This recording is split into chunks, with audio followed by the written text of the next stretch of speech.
Wanna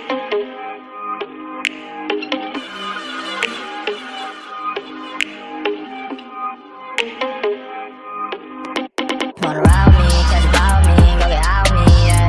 Shawty, I'm a riding G, I'm a dime piece, I'm a ride. Hello everyone, welcome to HK Physics classes, and today we are going to discuss class 12th physics board question paper of Haryana board, which is held in March 2020. Okay and हम इसमें ये भी try करेंगे कि किस तरीके से हम क्वेश्चन का आंसर करें कि आपको स्टूडेंट को मैक्सिमम मार्क्स उस आंसर के मिल सके। तो लेट्स स्टार्ट द वीडियो। और हाँ, ये आपका सेट ए है, तो आज हम जो है सेट ए डिस्कस करने वाले हैं। तो ये आपका पहले फर्स्ट सेकंड थर्ड का पेज हो गया, जिसमें आपको इंस्ट्रक्शंस लिखी हुई हैं और कुछ कांस्टेंट वैल्यूज जो आपके पेपर में यूज होने वाली हैं। इसमें लिखा हुआ है कि there are 21 questions in all questions are compulsory, और ये आपको मार्किंग स्कीम दे रखी है कि कौन सा क्वेश्चन कितने मार्क्स का है, और आपको इसमें कैलकुलेटर यूज नहीं करना है। Okay, let's start. पहला क्वेश्चन है आपका कि right the SI unit of resistivity of A semiconductor. तो जो रेजिस्टिविटी होता है बेटा आपका, उसका जो फार्मूला होता है rho is equal to R is equal to आपका कितना होता है, rho into L upon A. तो यहां से आप रो की वैल्यू फाइंड आउट कर लीजिए। रो की वैल्यू कितनी हो जाएगी, आर इंटू एल अपॉन ए हो जाएगा। आर यहाँ पे रेजिस्टेंस है, रेजिस्टेंस का यूनिट होता है ओम। एल लेंथ है, लेंथ का यूनिट होता है मीटर, और एरिया का यूनिट होता है मीटर स्क्वायर।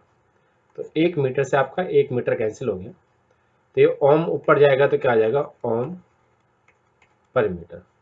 तो इसलिए इसकी एसआई यूनिट जो आएगी वो आएगी ओम पर मीटर।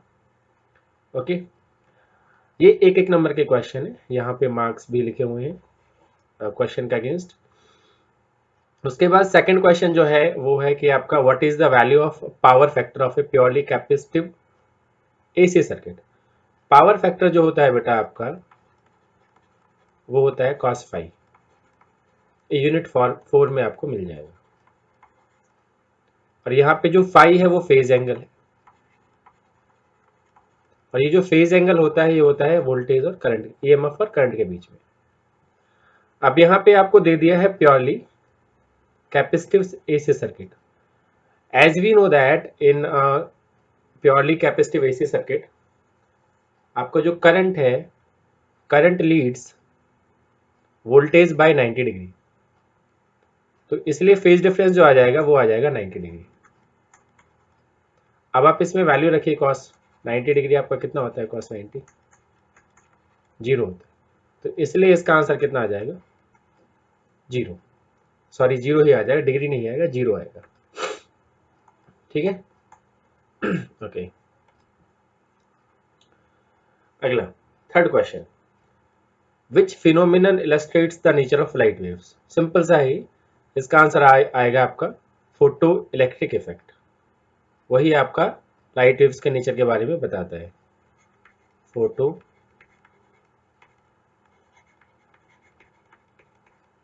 Electric effect. ये यूनिट 7 में है आपका। Okay, next question, what is the SI unit of activity of A radio active substance. अब एक्टिविटी को ज़्यादातर बच्चे ध्यान नहीं देते हैं, रेडियो एक्टिविटी पे ज़्यादा ध्यान देते हैं। ठीक है, तो एक्टिविटी के लिए भी आपका सेम ही यूनिट रहता है जो कि रेडियो एक्टिविटी के लिए है, तो वो है आपका बैक्वेरल। बैक्वेरल ये साइंटिस्ट का नाम है, इन्हीं के नाम पे इसका यूनिट दे दिया था, बैक्वेरल। और एक क्यूरी भी है, वो उसकी सीजीएस यूनिट होती है, अदर यूनिट्स में आ जाता है, रदरफोर्ड भी अदर यूनिट्स में आ जाता है। 1 बैकपेडल जो होता है आपका 1 डिके पर सेकेंड होता है, 1 डिके पर second. Okay okay, next question, draw logic symbol of NOR gate. तो जो नॉर गेट होता है वो आपका NOR gate, OR gate plus में नॉट गेट होता है। तो और गेट के लिए जो सिंबल रहेगा ये रहेगा, ये इनपुट्स हो गए। और गेट के इनपुट 2 या 2 से ज़्यादा इनपुट हो सकते हैं, ए बी। फिर उसके बाद इसमें नॉट गेट ऐड करना है, नॉट गेट का ये सिंबल होता है, ठीक है। ये आपका y आ गया, पहले आप और गेट पाए तो प्लस हुआ, और फिर नॉट गेट इम्प्लीमेंट हुआ तो बार लगा दिया। इसका प्रॉपर लॉजिक सिंबल इन दोनों का कॉम्बिनेशन हो जाएगा, वो आपका बनेगा, ये और गेट बना दिया आपने, और यहाँ पे सर्किल हो गया नॉट गेट के लिए। ये 2 और मोर इनपुट्स हो सकते हैं, हम मिनिमम इनपुट लेके चल रहे हैं, ए और बी। ये आपका आउटपुट हो गया, ए प्लस बी का बार हो गया। इसके बाद आपका नेक्स्ट क्वेश्चन आता है 6th, how does the power radiated by an antenna vary with wavelength. Power जो होता है किसी नॉर्मल एंटीना के लिए, वो जो होता है आपका होता है power is equal to length upon में लैम्डा का स्क्वायर। लेकिन हमसे पूछा गया है कि how does the power radiated by an antenna vary with wavelength, तो वेवलेंथ के लिए पूछा गया है, तो आपका ये हो जाएगा इनवर्सली प्रोपोर्शनल टू वेवलेंथ का square. Okay, if wavelength increases then आपका पावर क्या होगा बेटा, डिक्रीज होगा। रीजन, क्योंकि आपका वेवलेंथ जो है वो इनवर्सली प्रोपोर्शनल है। आप एक को ज़्यादा से डिवाइड करेंगे, ज़्यादा वैल्यू से डिवाइड करेंगे तो पी की वैल्यू कितनी आएगी, कम आएगी। और इसका उल्टा, इफ वेवलेंथ डिक्रीजेस देन आपका पावर क्या होगा, इंक्रीज करेगा। ये हो गया, राइट। इसके बाद आपका अगर नेक्स्ट क्वेश्चन है, नेक्स्ट क्वेश्चन में क्या दे रखा है कि what is the maximum current, we have to find I max that can be drawn from a storage battery of EMF 10 volt. तो ईएमएफ की वैल्यू दे दी 10 volt, and internal resistance of 0.2 ohm. तो एक्सटर्नल रेजिस्टेंस यहाँ पे 0 है, क्योंकि उसकी वैल्यू दे ही नहीं रखी। तो इसलिए when external resistance is 0 then आपका ओम्स लॉ सिंपली आप इंप्लीमेंट कर सकते हैं। तो आई मैक्स का वैल्यू कितना हो जाएगा, अकॉर्डिंग टू ओम्स लॉ आपका वोल्टेज अपॉन में रेजिस्टेंस होता है आर प्लस में ये। तो आपका ईएमएफ का वैल्यू कितना है, 10, एक्सटर्नल रेजिस्टेंस 0 है, और इंटरनल रेजिस्टेंस कितना है आपका 0.2 है। तो हो जाएगा 10 अपॉन में 0.2। इसको जब सॉल्व करेंगे तो आपका कितना आंसर आ जाएगा, 50 एम्पियर। इसलिए यहाँ पर आई मैक्स का कितना आंसर आ गया, 50 एम्पियर आ गया, राइट। ओके, नेक्स्ट क्वेश्चन,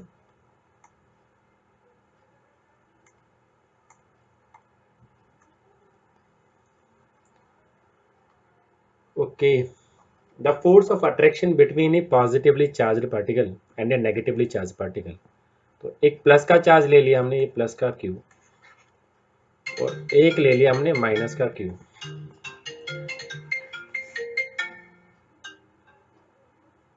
इसमें फोर्स दे रखा है इन दोनों के बीच में एफ, कितना दे के रखा हुआ है, एफ, और ये हमने आर डिस्टेंस पे ले लिया। तो कूलॉम्स लॉ से इसके बीच में फोर्स कितना निकल आएगा, एफ। अभी पहली लाइन के लिए जो कंडीशन निकली है 1/4πε0, ये प्लस का क्यू, मोड लेंगे आप क्योंकि ये मैग्नीट्यूड लिया जाता है इसका सिर्फ इसलिए, तो फाइनली जो आपका आंसर आ जाएगा वो आएगा 1/4πε0 क्यू स्क्वायर अपॉन में आर स्क्वायर। ये हमें गिवन कर रखा है, ये फर्स्ट इक्वेशन होगी। तो ये कह रहा है कि when the distance between them is made 1/4, according to question आपकी डिस्टेंस चेंज कर दी, यानी आर प्राइम कितनी होगी, 1/4 होगी पहली वाली डिस्टेंस की। What will be the value of this force, तो ऑब्वियस ही बात है फोर्स भी चेंज होगा, तो F prime is equal to 1/4πε0, ये आपका क्यू, ये माइनस का क्यू और अपॉन में आर प्राइम का स्क्वायर।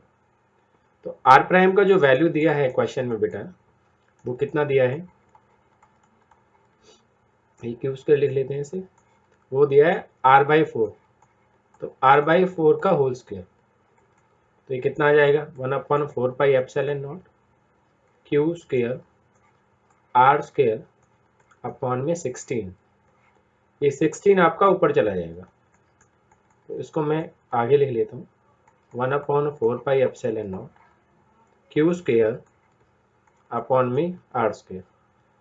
अगर आप इसे गौर से देखें तो आपका ये जो है ये इक्वेशन 1 है, ये राइट, ये देखो। तो अब आपका एफ प्राइम कितना आ गया 16 और ये एफ, तो ये आपका आंसर हो गया कि 16 टाइम आपका फोर्स इंक्रीज हो जाएगा। Next question, right SI unit of magnetic flux density. तो बेटा इस नाम से बच्चे कंफ्यूज हो जाते हैं, मैग्नेटिक फ्लक्स तो वेबर भी लिखाते हैं, ये मैग्नेटिक फ्लक्स डेंसिटी है और ये मैग्नेटिक फील्ड का दूसरा नाम है। किसका नाम है, मैग्नेटिक फील्ड का ही दूसरा नाम है। तो ऑफनली हम इसको कई बार मैग्नेटिक फ्लक्स डेंसिटी बोल देते हैं। और मैग्नेटिक फील्ड की जो एसआई यूनिट होती है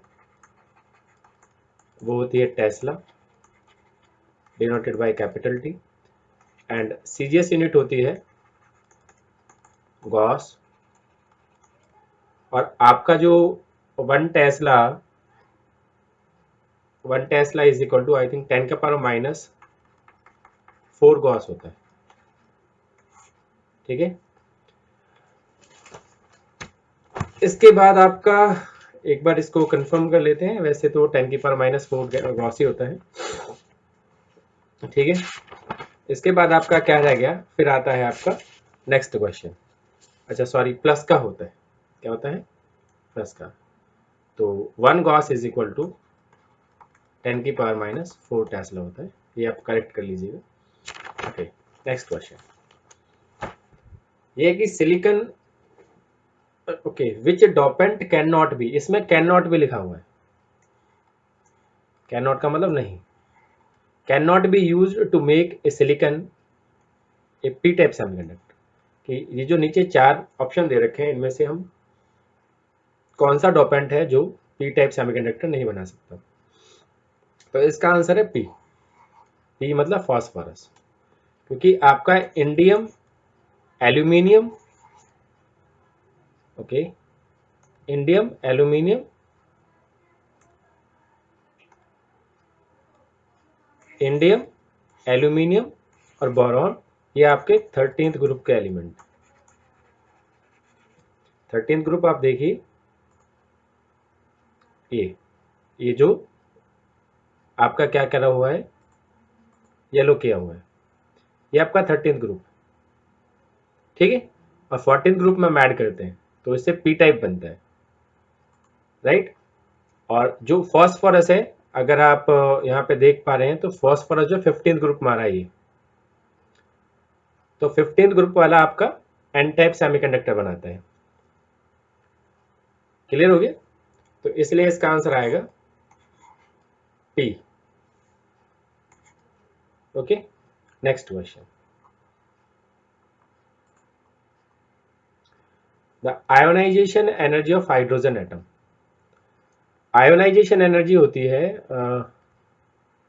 the energy required by an electron to get free from the bondage of the nucleus, जो न्यूक्लियस के बॉन्डेज से फ्री हो जाए। तो हमारे पास जो फॉर्मूला होता है ना बेटा, -13.6 अपॉन में n स्क्वायर इलेक्ट्रॉन वोल्ट होता है। अभी हाइड्रोजन की बात कर रहे हैं, जैसे हाइड्रोजन में एक ऑर्बिट एक ही होता है आपका, तो इसलिए उसके फर्स्ट ऑर्बिट की जो एनर्जी होगी वो होगी -13.6 इलेक्ट्रॉन वोल्ट। अब इलेक्ट्रॉन को न्यूक्लियस के बॉन्डेज से फ्री होना है तो वो इन्फिनिटी पे चला जाएगा। कहाँ चला जाएगा? इन्फिनिटी पे। तो एन की वैल्यू कितनी होगी? इनफाइनाइट। तो अब आपकी जो एनर्जी आ गई है ये इनफाइनाइट, वो कितनी आ गई? -13.6 अपॉन में इनफाइनाइट का स्क्वायर। समथिंग अपॉन में इन्फिनिटी क्या होता है? जीरो होता है। तो आपकी एनर्जी कितनी होगी यहाँ पे? जीरो होगी। तो डेल्टा ई कितना आ गया आपका? डेल्टा ई आ जाएगा आपका होता है फाइनल ऑर्बिट माइनस में इनिशियल ऑर्बिट। फाइनल ऑर्बिट है आपका इन्फिनिटी और इनिशियल ऑर्बिट है आपका 1। तो फाइनल ऑर्बिट की वैल्यू है 0 और इनिशियल ऑर्बिट की वैल्यू -13.6 इलेक्ट्रॉन वोल्ट। तो माइनस माइनस क्या हो गया? प्लस। तो आपका आंसर कितना आ गया?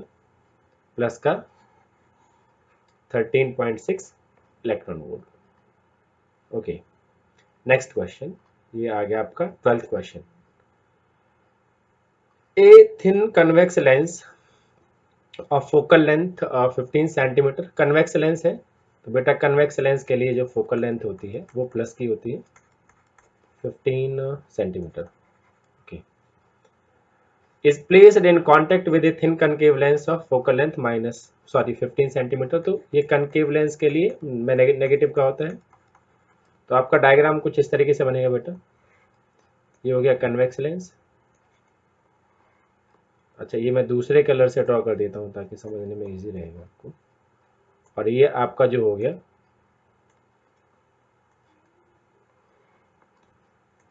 इसमें एक हिस्सा ये वाला भी है। तो इस तरीके से इसका कॉम्बिनेशन बन गया है। ठीक है, तो इधर लिख देंगे प्लस का 15 और इधर लिख देंगे हम माइनस का 15। आगे क्या करना है क्वेश्चन में, और आगे क्या पूछा है कि what is the power of combination. सबसे पहले तो आपको ये बात ध्यान देनी है, गौर करना है इस बात पे कि फोकल लेंथ सेंटीमीटर में है और पावर जो नॉर्मली लिखते हैं हम वो लिखते हैं 100 अपॉन में फोकल लेंथ इन सेंटीमीटर। लेकिन ये कॉम्बिनेशन में है तो हमारे पास आएगा P1 प्लस P2। तो पावर आपका आ जाएगा 1 अपॉन में F1 प्लस 1 अपॉन में F2। तो ये सेंटीमीटर में है तो 100 और लगा लेंगे। ठीक है, ओके, तो 100 तो हमारा बाहर ही आ गया। चलो 1 अपॉन F1 प्लस 1 अपॉन में F2। ओके,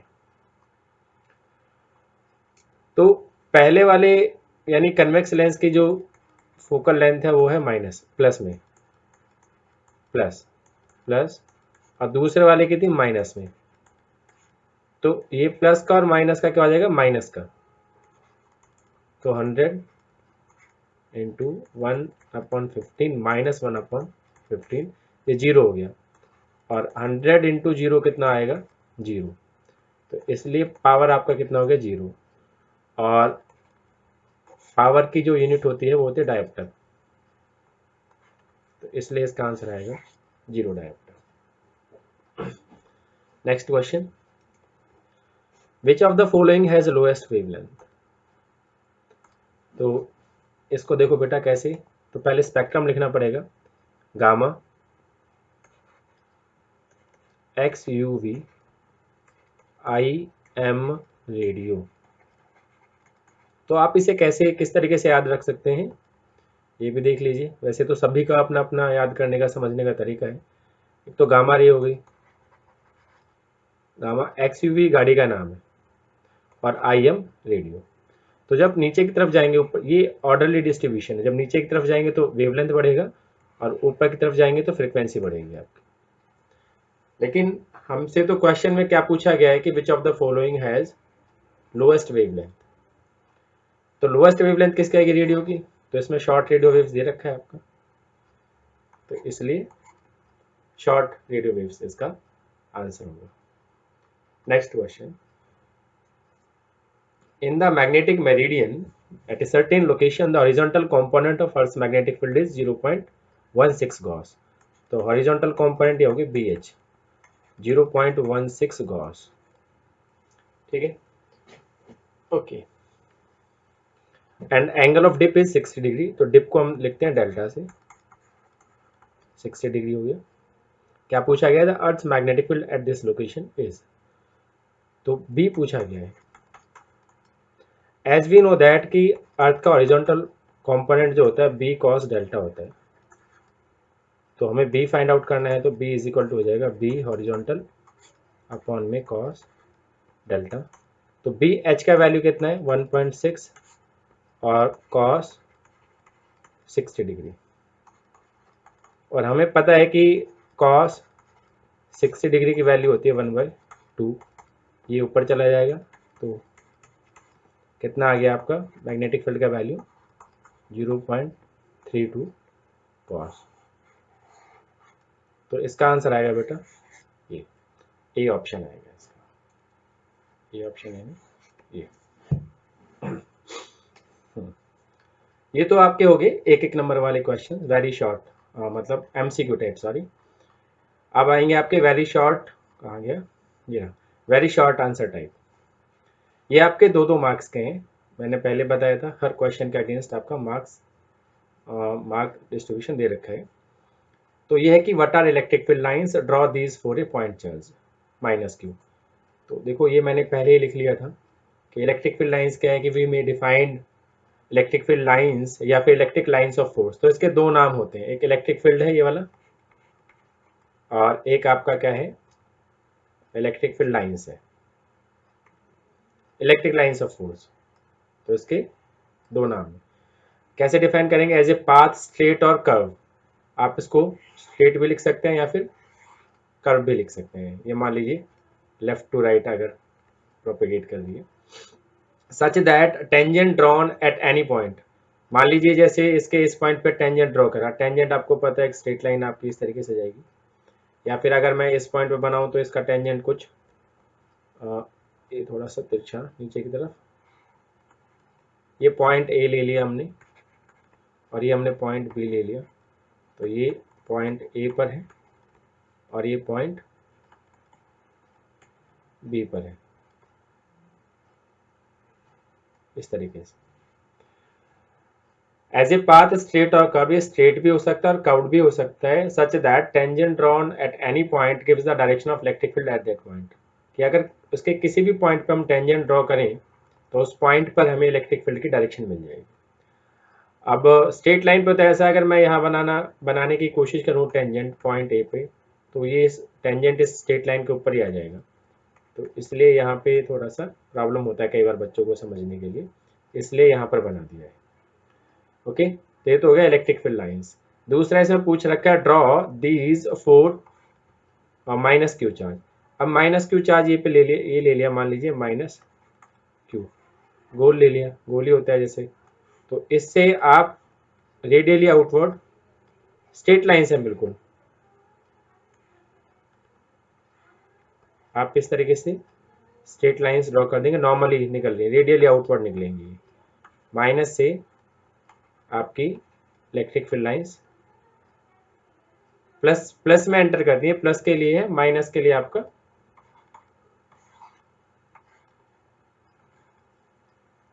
ये टच कराना है आपको, ये गोल कर लीजिएगा इसे, इसमें माइनस में रेडियली इनवर्ड होता है, originate from positive charge, terminate at negative charge, तो रेडियली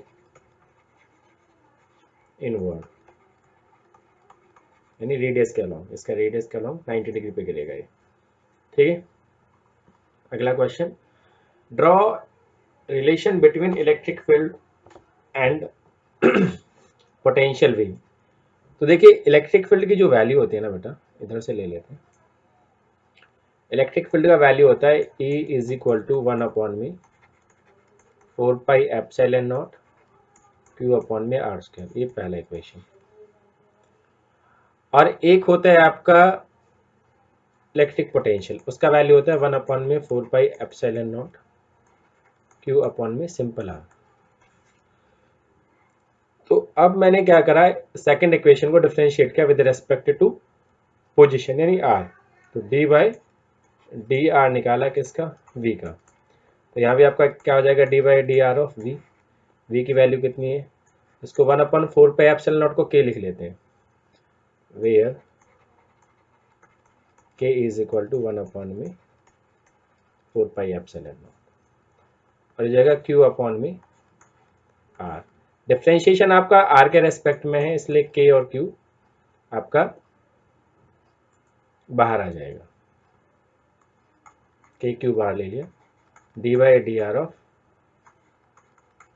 1/r। अब आपका नेक्स्ट इधर कर देते हैं, D V upon D R. K Q तो बाहर आ गया, और डी बाई डी आर करेंगे हम किसका, 1/r का। तो 1/r को हम बेटा क्या लिख सकते हैं, r की पावर -1। इसका जब इंटीग्रेशन डिफरेंशिएशन करेंगे तो वो आएगा -r की पावर -2। ठीक है, तो अब ये क्या हो जाएगा, डी वी अपॉन में D R is equal to minus sign आप आगे लिख लीजिए, और आर स्क्वायर चला जाएगा नीचे तो प्लस का होगा। इसको प्रॉपर्ली ओपन करेंगे तो के का वैल्यू हमने कितना लिखा था, 1/4 pi epsilon not Q upon में आर स्क्वायर। ये आ गया डी वी अपॉन में डी आर। अगर आप इस वैल्यू पे गौर करें तो इक्वेशन फर्स्ट है ये, तो D V upon D R कितना आ गया, -e, या फिर हम इसे और कैसे लिख सकते हैं, e is equal to minus D V upon D R. D V upon D R आपका पोटेंशियल ग्रेडियंट हो गया, D V upon D R क्या हो गया, potential gradient, fall of potential per unit distance कह लीजिए, लेंथ कह लीजिए। और माइनस साइन क्या शो करता है कि in the direction of electric field potential will decrease, आपका पोटेंशियल इलेक्ट्रिक फील्ड की डायरेक्शन में डिक्रीज होगा। ओके, नेक्स्ट क्वेश्चन है फोर्थ क्वेश्चन। आई होप कि मैं ज़्यादा स्पीड से नहीं करा रहा और आपको मेथड समझ में आ रहा होगा। ओके, फोर्थ क्वेश्चन,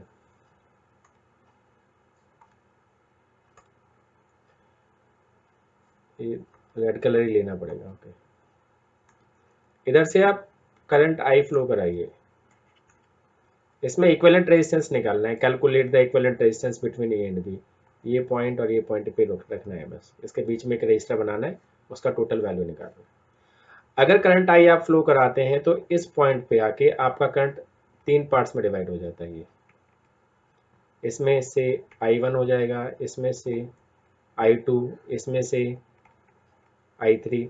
तो इस रजिस्टर में से भी I बन जाएगा, ये तो I2 आ जाएगा इधर, और ये जो 5 ओम में से जा रहा है I3, तो ये 4 ओम में से भी कितना जाएगा, I3। वापस आके यहाँ पे हमने देखा कि आपका जो I जो टूटा था वो टूटा था I1 plus I2 plus I3, तो वापस आके क्या बन गया, ये I। तो इस वाले रजिस्टर में से आपका I फ्लो करेगा।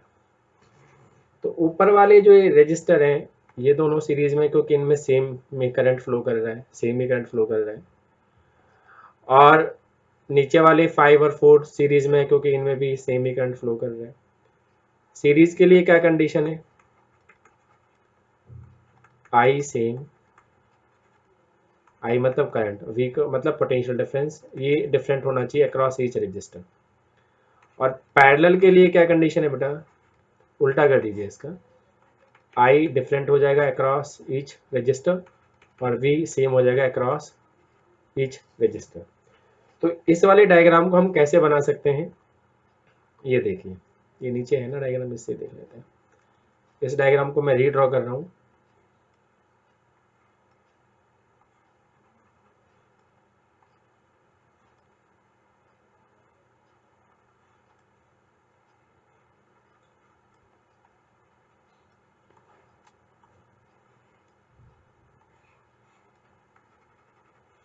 इस तरीके से ये आपका 4 ओम, ये आपका 5 ओम, ये 9 ओम है आपका, और ये आपका 5 ओम, ये आपका 4 ओम, नीचे आपका 9 ओम।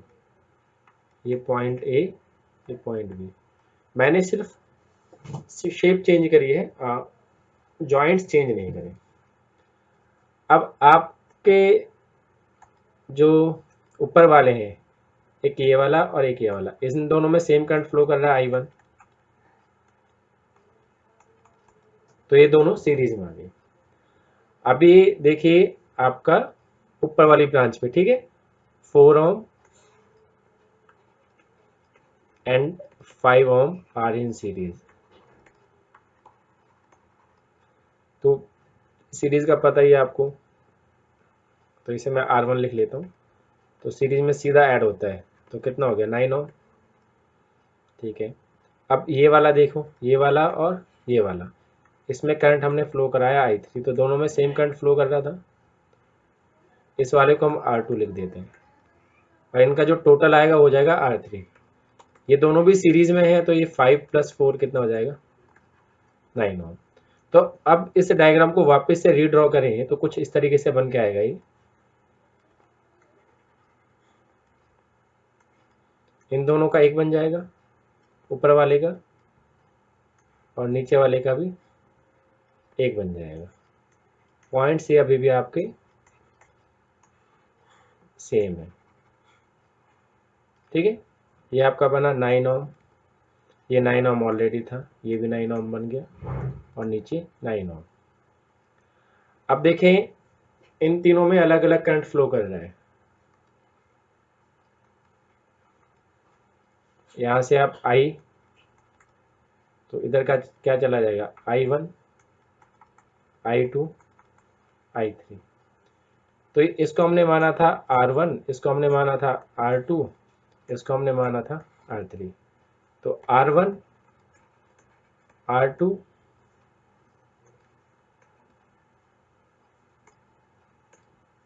And R3 are in parallel. तो पैरेलल में आपको पता है कैसे जुड़ेगा, 1 करके। तो 1/R1 plus 1/R2 plus 1/R3। तो ये कितना हो जाएगा 1/RP is equal to 1/9 plus 1/9 plus 1/9। तो 9 LCM आ जाएगा 1 + 1 + 1, तो कितना हो गया बेटा आपका ये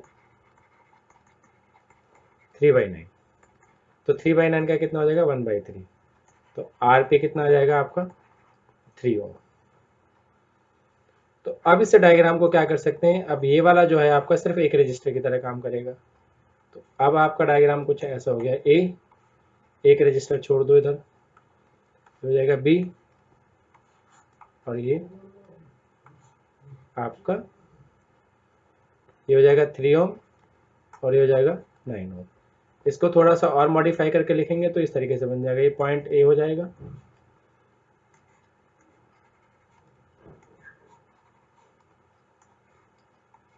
और ये पॉइंट बी हो जाएगा। ये 3 ओम और ये 9 ओम करंट फ्लो कराएगी I1, I2। तो दोनों में करंट अलग अलग आ रहा है, तो ये फिर वापस से पैरेलल में हो गए।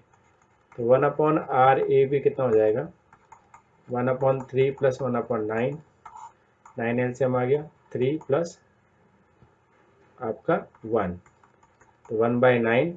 तो हमें तो RA भी फाइंड आउट करना है। अब उल्टा कर दीजिए बेटा इसको, यहाँ पे 4 आ जाएगा, तो 9/4 ओम, ये आंसर आएगा, ठीक है। इसके बाद है अगला क्वेश्चन, व्हाट इज डीमॉड्यूलेशन। तो डीमॉड्यूलेशन क्या है बेटा आपका, ये रहा demodulation, the process of recovering the original signal from the modulated wave at the receiver and. आपका जो मॉड्यूलेटेड वेव होता है ना, वो कुछ इस फॉर्म में आता है, और इस पे हाई फ्रिक्वेंसी की वेव्स होती हैं डॉक्टर साहब, बहुत क्लोज होती हैं। ये थोड़ा इस पे ड्रॉ करना थोड़ा टिपिकल है। तो जब इसको डीमॉड्यूलेटर से पास कराया जाता है तो सिर्फ ऊपर वाली वेव इस तरीके से, ये आपका एनवेलप है ये वाला,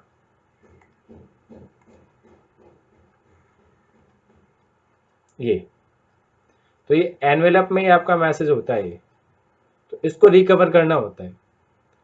तो इसमें आपकी दो वेव ऐड होती हैं, एक मैसेज सिग्नल ऐड होता है, प्लस में एक हाई फ्रीक्वेंसी की कैरियर वेव ऐड होती है जो इसको आगे लेके जाती है। तो इसमें से हम कैरियर वेव निकाल देते हैं तो हमारे पास मैसेज सिग्नल बच जाता है। तो इसी यही चीज़ लिखा गया है, the process of recovering the original signal या message from the modulated wave at the receiver end. जहाँ पे हम मैसेज को रिसीव करेंगे वहाँ पे आपका एंटीना में, मतलब आपके डिवाइस में डिमॉड्यूलेटर होता है।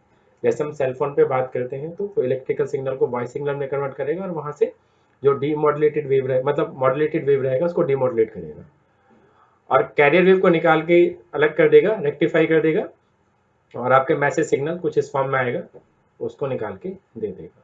ठीक है, तो ये डीमॉड्यूलेशन हो गया। अगला सवाल है, अगला क्वेश्चन है आपका कि calculate the energy equivalent of 1.6 gram of a substance first in joule then in mega electron volt. Okay, तो हमारे पास मास कितना दे रखा है 1.6 ग्राम, तो ये हो जाएगा 1.6 अपॉन में 1000। एसआई यूनिट में कन्वर्ट कर लीजिए क्योंकि हमें एसआई यूनिट में ही निकालना है। आइंस्टीन का फेमस एनर्जी रिलेशन है E is equal to mc square, इससे हम एनर्जी फाइंड आउट कर सकते हैं। तो बेटा मास की वैल्यू कितनी दी थी 1.6 अपॉन में 1000, ये तो मास हो गया, और c स्पीड ऑफ लाइट है जो कि होता है 3 इंटू में 10 का पावर 8 स्क्वायर हो गया। तो 1 पॉइंट इसको मैं हटा देता हूँ, तो चलो पॉइंट लगे रहने दीजिए। 1.6 ये हो गया और ये 1000 और ये जगह 3 3 9 इंटू में 10 का पावर 16। ठीक है, अब इसको जब मल्टीप्लाई करेंगे तो आपके पास 16 इंटू 9 कितना होता है 16 इंटू में 9, ये होता है आपका 144, सॉरी कितना रहेगा, इसमें आप ऐसा करिए 0 नीचे ही लिख लीजिए और ये हटा लीजिए, तो कितना हो जाएगा 144 अपॉन में 1000 इंटू में 10 का पावर 16, ये जूल में आ गया भाई। तो आपका एनर्जी कितना निकल के आया बेटा 1.44 पॉइंट हटाइए, सिंपल 144 और ये 10 का पावर 3 जीरो ऊपर जाएगा तो 19 हो जाएगा, 19 जूल। ये तो हो गया जूल में, लेकिन हमें निकालना मेगा इलेक्ट्रॉन वोल्ट में। As we know that 1 mega electron volt होता है 1.6 इंटू में 10 की पावर -19 और मेगा में होता है 10 का पावर 6, तो हो जाएगा 1.6 इंटू 10 का पावर -13 जूल। तो यहाँ से 1 जूल का वैल्यू निकाल लीजिए, 1 अपॉन में 1.6 इंटू 10 की पावर -13 मेगा इलेक्ट्रॉन वोल्ट आ गया। तो ये जो आपका यहाँ पर जूल लिखा हुआ है ना, ये इसकी जगह पे रख दो तो कितना आ जाएगा, देखो ये E is equal to 144 into 10 का पावर 19 और जूल की जगह पे क्या आ जाएगा 1 अपॉन में 1.6 इंटू 10 का पावर -13 और ये मेगा इलेक्ट्रॉन वोल्ट।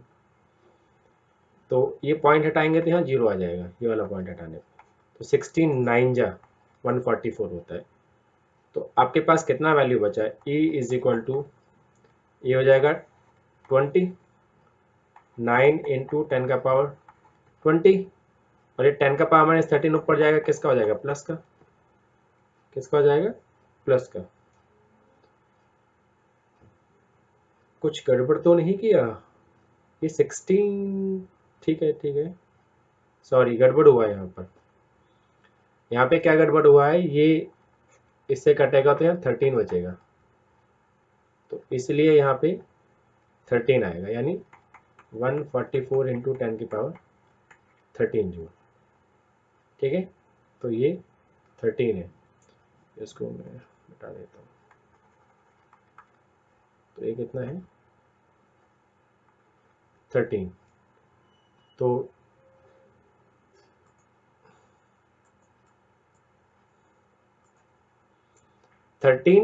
ये 10 का पावर 13 और ये 10 कितना हो जाएगा 10 का पावर 14। तो ये ऊपर जाएगा तो कितना हो जाएगा प्लस का, तो 27 हो जाएगा। 9 इंटू में 10 का पावर 27 मेगा इलेक्ट्रॉन वोल्ट, इतना आंसर आ गया। बाकी एक बार कैलकुलेशन आप क्रॉस चेक कर लीजिएगा, प्रोसीजर तो आपका सेम ही है, राइट। ओके, नेक्स्ट है आपका, if the work function of caesium is 2.14 electron volt, work function is denoted by phi naught और sometimes it is denoted by W, तो 2.14 electron volt. Then find its threshold frequency. As we know that आपका phi naught जो होता है वो होता है h new not, तो न्यू नॉट का वैल्यू आ गया phi naught अपॉन में h, और h का वैल्यू होता है 6.6 इंटू 10 का पावर -34 जूल सेकेंड। तो आपका फ्रीक्वेंसी कितना आ जाएगा, थ्रेशोल्ड फ्रीक्वेंसी phi naught का वैल्यू रखिए 2.14, और इलेक्ट्रॉन वोल्ट में अभी बताया था 1.6 इंटू 10 का पावर -19 होता है। ओपन इसको जूल में करना पड़ेगा, जूल में करेंगे तो आपका 1.6 इंटू 10 का पावर माइनस, क्योंकि SI यूनिट है और SI यूनिट जो होती है वर्क फंक्शन आपका एनर्जी ही है, जूल होती है उसके SI यूनिट। H का वैल्यू रखिए 6.6 इंटू 10 का पावर -34, तो पॉइंट से आपका पॉइंट हट गया है। तो जब इसको सॉल्व करेंगे बेटा, मैंने तो इसको सॉल्व किया हुआ है, आप एक बार ट्राई कर लीजिएगा, तो इसका आंसर आएगा 0.51 इंटू 10 का पावर 15 हर्ट्ज, ये इसका आंसर आ जाएगा। ठीक है, नेक्स्ट क्वेश्चन है, define displacement current and right it's mathematical form. तो बेटा ये डिस्प्लेसमेंट करंट का डेफिनेशन भी पहले ही लिख लिया था हमने, ताकि टाइम आपका कम लगे। It is defined as the current which comes into play in the region in which electric field and electric flux changes with the time, कि जहां पर आपका इलेक्ट्रिक फील्ड और इलेक्ट्रिक फ्लक्स चेंज हो रहा है टाइम के साथ साथ, वहां पे डिस्प्लेसमेंट करंट आपका अराइज होता है। या फिर इन अदर फॉर्म बोले तो बहुत सिंपल सी डेफिनेशन एक और हो जाती है कि it is defined in terms of the rate of change of electric displacement current. यहाँ पे इलेक्ट्रिक डिस्प्लेसमेंट करंट आपका वो है जो टाइम, जो इलेक्ट्रिक फील्ड टाइम डिपेंडेंट होता है, आपका टाइम के साथ साथ वेरी करता है। ये आपको यूनिट 5 में मिल जाएगा, तो यहाँ तो मैं पूरा एक्सप्लेन नहीं कर रहा है इसको। डिस्प्लेसमेंट करंट का फॉर्मूला होता है epsilon naught D phi over D T. I D आपका डिस्प्लेसमेंट करंट हो गया, epsilon naught electrical permittivity in free space हो गया, और फाई ई यानी इलेक्ट्रिक फ्लक्स हो गया। ई यहाँ पे आपका फ्लक्स डिनोट कर रहा है। फिर अगला क्वेश्चन है लेंजेस लॉ, 4th यूनिट से है ये Lenz's law. According to it, the induced current will appear in such a direction that it opposes the change responsible for its production. और चेंज होता किसमें, मैग्नेटिक फ्लक्स में होता है। वे मैग्नेटिक फ्लक्स चेंज होगा तो आपका EMF इंड्यूस होगा, और सर्किट अगर क्लोज है तो वहां पे करंट भी इंड्यूस हो जाता है। अच्छा, क्वेश्चन ये भी आ जाता है कि which law use to find the direction of induce current, तो उसका आंसर होगा लेंजेस लॉ। और आपको पता ही है कि इंड्यूस करंट के लिए चेंज बहुत जरूरी है, और मैग्नेटिक फ्लक्स का चेंज होना बहुत जरूरी है। और मैग्नेटिक फ्लक्स जो होता है आपका phi is equal to B dot A होता है। तो इसको ओपन करेंगे तो बी ए कॉस थीटा। तो फ्लक्स 3 तरीके से चेंज हो सकता है, मैग्नेटिक फील्ड चेंज हो, एरिया चेंज हो, या फिर ओरिएंटेशन यानी theta. And make sure that कि एक चीज का तो चेंज होना बहुत जरूरी है, और बाकी सभी चीजें नॉन जीरो वैल्यू होनी चाहिए। तो अगर वो चेंज हो रहा है तो फिर आपका EMF इंड्यूस होगा, और सर्किट क्लोज है तो करंट भी इंड्यूस हो जाएगा। इसके बाद आपका 10th क्वेश्चन आता है। 10th क्वेश्चन में आपका क्या देके रखा हुआ है,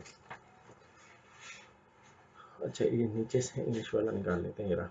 ए coil of inductance 0.5 henry H यहाँ पे हेनरी है, तो इंडक्टेंस यानी L हो गया 0.5 henry and a resistance of 100 ohm, R की वैल्यू होगी 100 ohm, are connected to a 240 volt 50 hertz, यहाँ कॉमा आएगा 240 volt and 50 hertz AC supply. तो आपका ERMS, RMS यहाँ पे रूट मीन स्क्वायर है, तो हो जाएगा 240 वोल्ट और फ्रीक्वेंसी कितना दे रखा है 50 हर्ट्ज, ठीक है। और IRMS भी आपका गिवन है नीचे वाली लाइन में, if the RMS current in the circuit is 1.29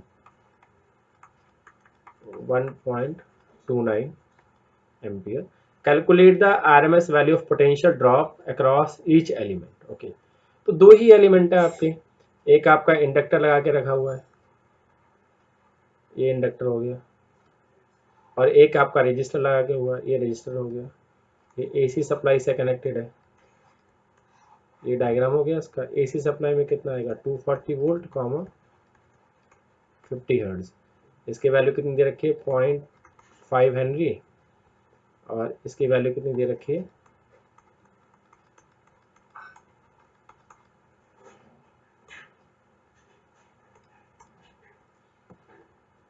इसकी वैल्यू दे रखी है 0.5 हेनरी, इसकी वैल्यू दे रखी है 100 ओम।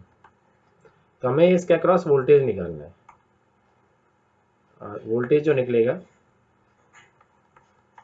अक्रॉस L और अक्रॉस R, तो वोल्टेज अक्रॉस R तो वैसे ही इजी है, ये हो जाएगा IRMS इंटू में R।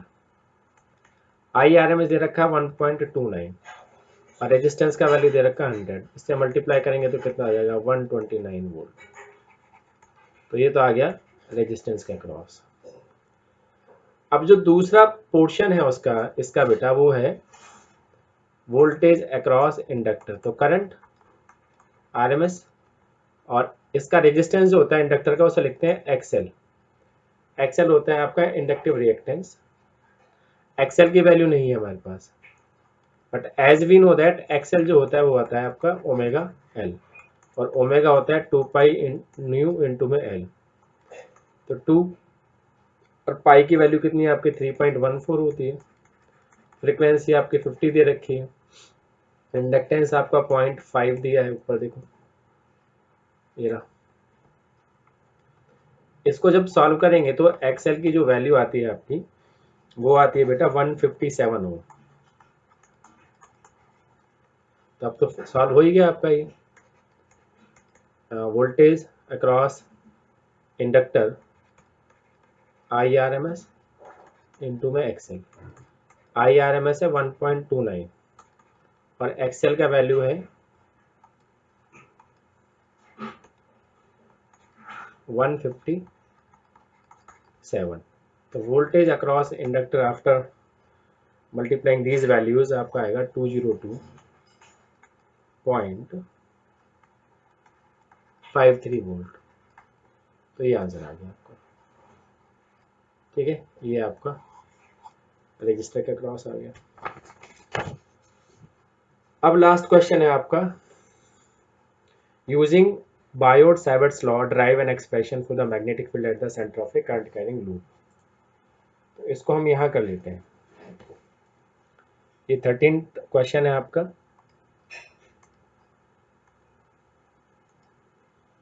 सॉल्यूशन 13, एक बार दोबारा देख लीजिए इसको। Using Biot-Savart's law derive an expression for the magnetic field at the center of a current carrying loop। Okay, तो consider a current carrying loop. वैसे तो पूरा सर्कुलर है, लेकिन इस तरीके से ले लिया हमने। ये एक के ऊपर एक तार है, लेकिन डायग्राम में इस तरीके से शो किया गया है। Consider a current carrying loop of radius R and current flowing across it is I, which is in anti-clockwise direction।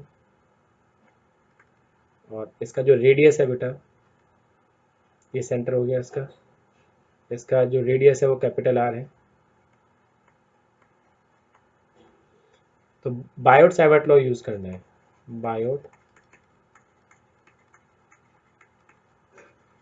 और आपको पता है कि ये कब एप्लीकेबल होता है, जब आप कोई स्मॉल करंट एलिमेंट लेंगे उसी पे एप्लीकेबल होता है। तो इसलिए हमने क्या करा, यहाँ पर ये स्मॉल करंट एलिमेंट ले लिया डीएल लेंथ का, इसमें से आई करंट जा रहा है तो ये आइडियल करंट एलिमेंट हो गया। तो इसकी जो रेडियस है बेटा वो तो आर ही रहेगी, है ना, ये सेंटर ओ हो गया। तो इस पे जो मैग्नेटिक फील्ड निकलने वाला है आपका, वो भी क्या निकलेगा, स्मॉल ही निकलेगा। तो using Biot Savart's law, as we know that Biot Savart law जो होता है आपका वो होता है dB is equal to I mu naught upon 4 pi mu naught upon 4 pi ideal sine theta upon R square. यहाँ पे जो थीटा है इसको अगर मैं वेक्टर फॉर्म में बनाऊं तो ये बनेगा mu naught 4 pi I D L cross R upon में आर क्यूब। तो ये करंट एलिमेंट और रेडियस के बीच है, करंट एलिमेंट और रेडियस के बीच में कितना एंगल है, 90 degree. As D L is perpendicular to R vector, इसका क्या मतलब हो गया, थीटा आपका 90 degree, that is sine theta आपका कितना हो गया 1, क्योंकि साइन 90 क्या होता है आपका 1। तो फाइनली आपके पास जो फार्मूला आया D B is equal to कितना आया, mu naught upon 4 pi ideal upon में आर स्क्वायर, क्योंकि साइन थीटा तो ये साइन थीटा की वैल्यू तो आपने 1 कर दी, ठीक है, ओके। ये तो हो गया स्मॉल करंट एलिमेंट की वजह से, लेकिन हमें निकालना पूरी वायर की वजह से, सर्कुलर लूप की वजह से। तो now magnetic field due to current loop, जो कि कैसा है आपका, सर्कुलर है। तो इंटीग्रेट करना पड़ेगा, डीबी के तो हो जाएगा बी, हो जाएगा mu naught upon 4 pi I D L upon में आर स्क्वायर। इंटीग्रेशन आपका लेंथ के रेस्पेक्ट में, और लेंथ आपने जो यहाँ पे चूज किया था, ये लेंथ आपका कम से कम 0 हो सकता है और ज़्यादा से ज़्यादा पूरा सर्कमफेरेंस हो सकता है, राइट। तो इसलिए आपकी लिमिट लगेगी लेंथ के अकॉर्डिंग, यानी 0 से लेके सर्कमफेरेंस कितना होता है आपका 2 पाई इंटू रेडियस। तो जब आप इसको सॉल्व करेंगे तो mu naught upon 4 pi I upon R square तो आ गया आपका बाहर, और 0 से 2 पाई ए ये लग गया आपका डी एल, और डी एल का कितना हो जाएगा आपका एल, इंटीग्रेशन लिमिट चली गई पीछे 0 से 2 pi a, upper limit minus lower limit, mu naught upon 4 pi I upon R square, upper limit हो जाएगा 2 पाई आर और माइनस में 0। अच्छा ये 2 पाई आर है और ये भी 2 पाई आर है, ठीक है। तो फॉर्मूले में यहाँ पे कैपिटल आर आ जाएगा,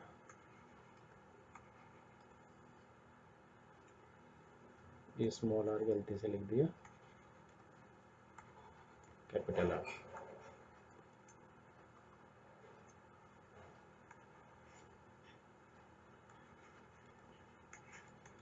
तो कितना आ गया, mu naught upon 4 pi I upon R square, और ये बचा आपका 2 पाई आर, एक आर से एक आर कैंसिल हो गया। तो फाइनली बी सेंटर, सेंटर पे निकाला हमने, ये निकला हमारा म्यू नॉट अपॉन में 4 पाई आई अपॉन में आर इंटू में 2 पाई। ये तो सिंगल टर्न के लिए है, और 4 एन टर्न्स, अगर एन टर्न आ गई उसमें तो तो आपका हो जाएगा B centre is equal to mu naught upon 4 pi I upon R into में 2 पाई इंटू में एन, एक ये लिख सकते हैं आप, और 2 पाई एन को आप थीटा भी लिख सकते हैं।